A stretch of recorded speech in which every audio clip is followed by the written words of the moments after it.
YCP పాలనలో భగవద్గీత ప్రచురణ, TTD కార్యక్రమాలపై వస్తున్న విమర్శలకు టీటీడీ మాజీ చైర్మన్, వైసీపీ నేత భూమన కరుణాకర్ రెడ్డి ధీటుగా సమాధానం ఇచ్చారు. మీడియా సమావేశంలో ఆయన మాట్లాడుతూ, యువతకు భగవద్గీత సారాన్ని సులభంగా అర్థమయ్యేలా 26 పేజీల పుస్తకాన్ని సరళమైన భాషలో ప్రచురించామని చెప్పారు. టీటీడీ మాన్యువల్ ప్రకారమే విద్యార్థులకు పంపిణీ చేయాలని నిర్ణయించామని చెప్పారు.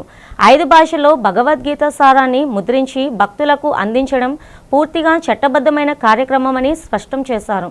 ఈ పుస్తకంలో గీతాభావాలకు విరుద్ధంగా ఎలాంటి అంశాలు లేవని, దీనిపై పండితులతో చర్చకు తాను సిద్ధమని సవాల్ విసిరారు. ఒకవేళ పొరపాట్లు ఉన్నట్లు నిరూపిస్తే రాజకీయాల నుంచి తప్పుకుంటానని అన్నారు. ఈ పుస్తక ముద్రణకు 50 కోట్లు ఖర్చయ్యాయని ఆరోపణలు ఆయన తీవ్రంగా ఖండించారు. తనపై వస్తున్న విమర్శలను తోసిపుచ్చుతూ ధర్మ ప్రచారం కోసం చేసిన ఈ కార్యక్రమాన్ని రాజకీయం చేయడం దురదృష్టకరమని భూమన కరుణాకర్ రెడ్డి వ్యాఖ్యానించారు. ఉండేటువంటి ఈ చీకటి కొంగలు అన్నీ కూడా భగవద్గీతను చేతిలో పట్టుకొని చిందులేస్తున్నాయి మా మీద దాడి చేయటానికి. భక్తి అంటే భామ పూజ, భజన అంటే వంటగదిలో జంట విన్యాసం అనుకునేటువంటి వ్యక్తికి భగవద్గీతలో మొదటి 2 అక్షరాలే అర్థమవుతాయి. భగగీత అనుకుంటున్నాడు, భగవద్గీత అనుకున్నాడంటే భగదలన రాక్షసానందుడు. దాని మీద మీరు మాట్లాడమా?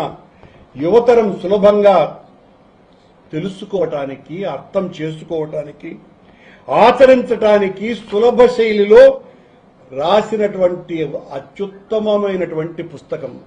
ఈ పుస్తకాన్ని ప్రింట్ చేసి విద్యార్థులకు పంచాలా అన్నటువంటిది టీటీడీ మాన్యువల్లోనే ఉన్నది.